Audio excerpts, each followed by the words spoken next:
হরে কৃষ্ণ হরি বল। সকল বৈষ্ণববৃন্দ শ্রী চরণ কমলে অসংখ্য কোটি কোটি দণ্ডবোধ প্রণাম। তো 2025 সালে যে পানিহাটিতে চিড়াদড়ি মহোৎসব হয়েছিল। কেন এই চিড়াদড়ি মহোৎসব হয়েছিল? যে রঘুনাথ দাস গোস্বামীর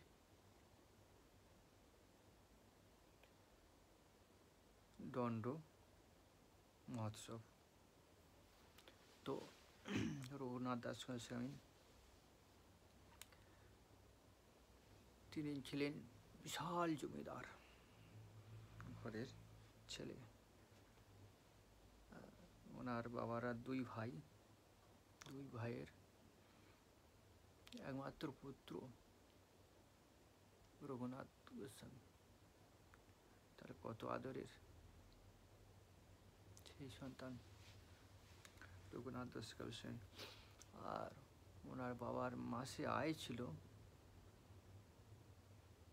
12 লক্ষ টাকা মাসে আয় সেই সময়।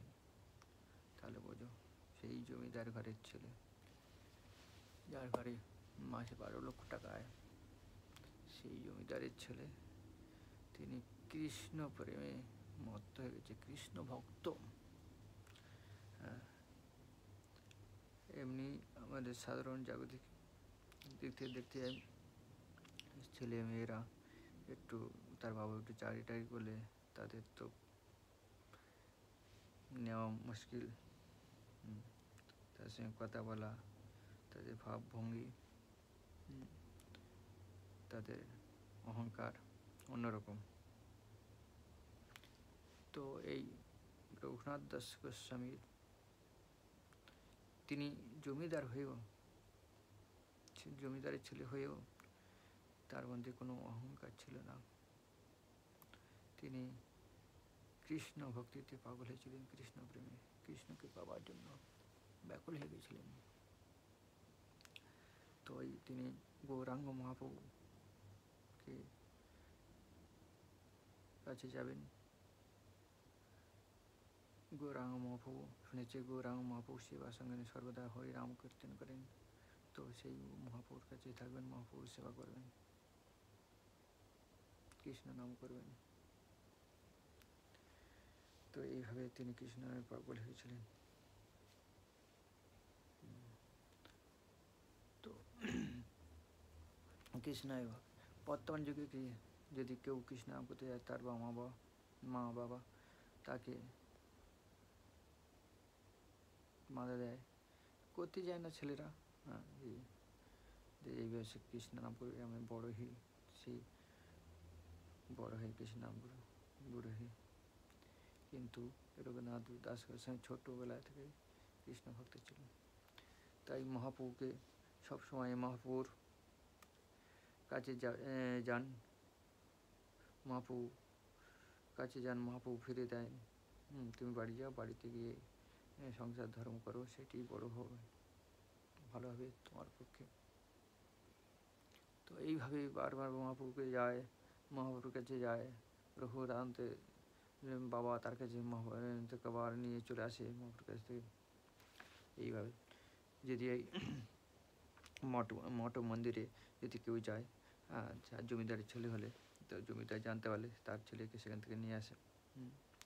তো এইভাবেই রঘুনাথকে বারবার নিয়ে আসতো সেখান থেকে। তো এইভাবে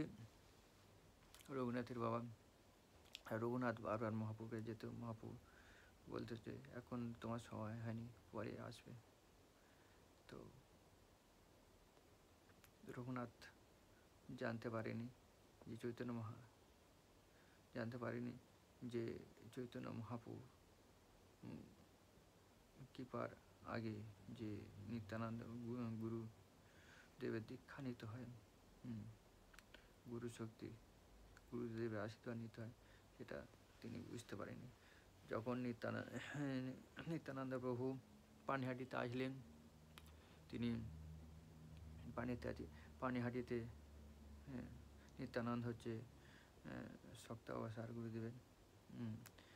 তো গুরুদেবের তো সেই বলরাম তিনি হচ্ছে আদিগুরু নিত্যানন্দ প্রভু।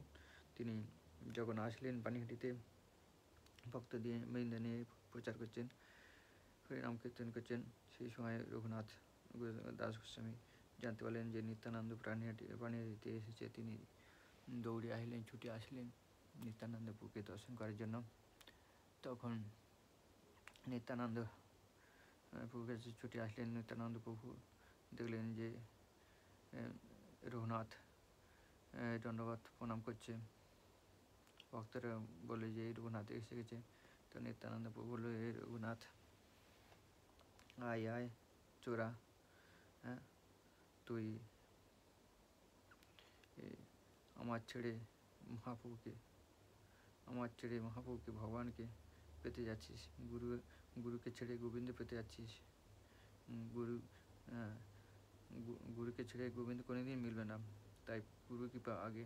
হ্যাঁ, সেই জন্যে মহাপ্রভুকে কৃপা করেনি, সেই জন্যে আমার কাছে পাঠিয়েছে। তাই গুরু কৃপা আগে, তো গুরুর আশীর্বাদে তুই মহাপ্রভুকে পাবি।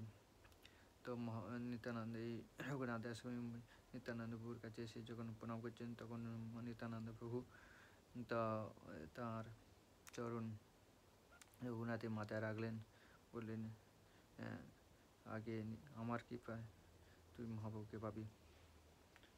তো সেই জন্য তো তুই মহাপ্রভুর আমাকে ছেড়ে তুই মহাপ্রভুর কাছে গিয়েছিস, তোকে একটা শাস্তি নিতে হবে। কী শাস্তি? যে সমস্ত আমার যত ভক্তবৃন্দ এসেছে সবাইকে চিড়া দধি খাওয়াতে হবে। চিড়া দধি খাওয়াতে হবে, তাহলে তোমার এই শাস্তি, মানে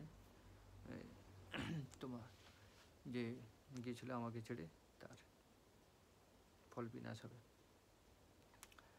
তো এইভাবে তো রঘুনাথ গোস্বামী তো নিত্যানন্দ প্রভুর কৃপা করার জন্য আনন্দিত হলেন যে আমার এই দণ্ড, যা আনন্দিত হলো যে আমার দণ্ড ফল ভোগ করলে তাহলে নিত্যানন্দ কৃপা হলে আমি মহাপ্রভুকে পাবো।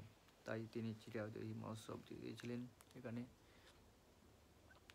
সেখানে বিশালে যত বৈষ্ণবরা আসছে তাদের চিড়া দধি মিষ্টান্ন, সন্দেশ, রসগোল্লা, বিভিন্ন ফল এইভাবে সবাইকে খাওয়াতেন, সেবা করাচ্ছেন। এইভাবে রঘুনাথ দাসবাবু জমিদার ছেলে, আর এই দেখে নিত্যানন্দ প্রভু এসেছে, সমস্ত ভক্তবৃন্দ নিয়ে সেখানে কীর্তন করছে। তো সময় আর সব গ্রামের আশেপাশে যারা ব্যবসায়ী ছিল, যাদের বাড়ি চিড়ে ব্যবসা করতো, তারা সেই সব চিড়া, কেউ দই, কেউ দুধ, কেউ ক্ষীর, মালাই, কেউ সন্দেশ, কলা, আপেল সব নিয়ে এসেছে বিক্রি করতে। নিত্যানন্দ রঘুনাথ দাস গোস্বামী সেই সব তাদের কাছে সেই সব জিনিস কিনে নিচ্ছে, কিনে নিয়ে ভগবানকে ভোগ লাগিয়ে তাদের আবার প্রসাদ পাওয়াচ্ছে। যারা যার কাছে কিনেছিল তাদের আবার দিচ্ছে যে তুমি প্রসাদ পাও। এইভাবে ভিড়ে প্রথমে তো শত হাজার, তো লাখ কোটি লোক, এত লোক এসেছে। তাও এত ভক্তগণ এসেছে যে এত আর উপরে আর জায়গা ধরে না, গঙ্গার জলেতে লেবে গেছে, কেউ গাছের উপরে উঠে প্রসাদ পাচ্ছে, কেউ গঙ্গার জলেতে এই দাঁড়িয়ে প্রসাদ পাচ্ছে। জায়গা নেই, কী করবে? এই গঙ্গার জলে দাঁড়িয়ে প্রসাদ পাচ্ছে, প্রসাদে আসতে সুস্বাদু মহাপ্রভু। তো এইভাবে নিত্যানন্দ প্রভু মহাপ্রভু সেই সময় পুরীতে ছিলেন। তিনি মহাপ্রভুকে আহ্বান করলেন যে এখানে আসার জন্য। তো নিত্যানন্দ প্রভু মহাপ্রভু আসলেন নিত্যানন্দ প্রভুর আজ্ঞায়। সেই সময় নিত্যানন্দ প্রভু আর মহাপ্রভু সমস্ত ভক্তরা প্রসাদ পাচ্ছে, তাদের ওখান থেকে কারো হাত থেকে প্রসাদ তুলে মুখে দিচ্ছেন। এইভাবে নিত্যানন্দ প্রভু আর মহাপ্রভু তো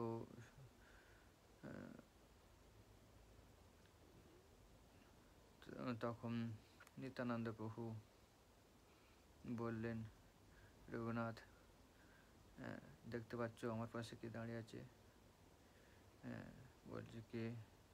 দেখো, এই গৌরাঙ্গ মহাপ্রভু, তিনি পুরী ছিলেন, এখনই তিনি এখানে আসলেন আমার গায়ে। তো নিত্যানন্দ প্রভু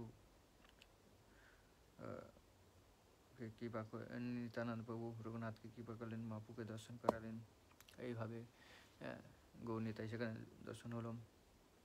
আর গৌরনিতাইয়ের দুটো থালায় দুটো কলা পাতায় নিত্যানন্দ প্রভু গৌরাঙ্গ মহাপ্রভুর সেই চিড়াভোগ গ্রহণ করালেন। এইভাবে গৌরনিতাইয়ের আশীর্বাদ নিয়ে রঘুনাথ দাস গোস্বামী সেখানে কৃপা পেলেন। এইভাবে নাম কীর্তন সেখানে হলো, ভগবানের নাম হরে কৃষ্ণ কৃষ্ণ কৃষ্ণ হরে হরে, হরে রাম রাম রাম হরে হরে। এইভাবে সেখানে চিরাদুরি দণ্ড মহোৎসব করলেন নিত্যানন্দ প্রভু রঘুনাথ দাস গোস্বামীকে। তো এই তিথিতে হয়েছিল বলে, এই মানে কোন তিথি, এর যে জ্যৈষ্ঠ মাসের যে পাণ্ডব নির্জলা একাদশী আছে, একাদশীর পরের দিন এই তিথিতে রঘুনাথ দাসের সময় দণ্ড মহোৎসব হয়েছিল। সেই জন্য এই দিনে সমস্ত গৌড়ীয় বৈষ্ণবরা এই তিথি থেকে পালন করে চিরাদুরি মহোৎসব। তাই গৌর প্রেমানন্দে হরি হরি গৌর।